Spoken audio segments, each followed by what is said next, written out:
Good evening. I want to share with you my experience of coming to know Jesus as my Lord and Savior. I was raised in a Catholic home. My mother raised us in the Roman Catholic Church. My mom was married to my stepdad at the time, and he would never go with us to the Catholic Church. My mom and my stepdad separated when I was 13. My stepdad then decided to attend a small Baptist church. And because my sister and I, our friends, went to this little church, we decided we wanted to go as well. And it was in this little Baptist church that I gave my life to the Lord. The pastor was up front and gave the invitation at the end of the service. As I held on to the chair in front of me very tightly, I became very nervous, and I heard the Lord tell me to let go and go forward. So I went forward. I accepted Jesus as my Savior, and about a week later, I was water baptized. Shortly thereafter, my mom and stepdad divorced. We moved to East Texas, and in East Texas, there are no Roman Catholic churches at that time. So we found an Episcopal church and became Episcopalian.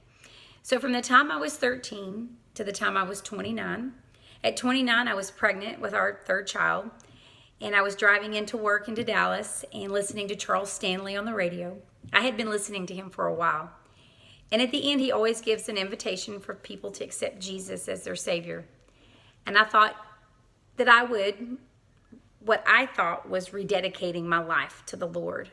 So I did that in my vehicle, big and pregnant, driving into work. And it was from that point on that I was a totally different creature. I thought different, I walked different, I talked different, I had different interests, and things just went away from me that I wasn't interested in any longer.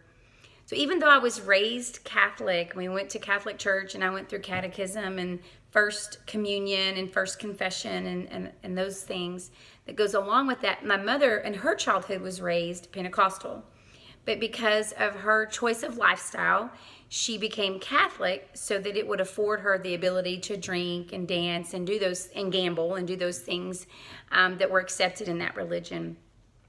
So back to my rebirth experience. For me, when I rededicated my life to Jesus, that was my born again experience. So at 13, I received Jesus as my Savior. The seed of God was within me.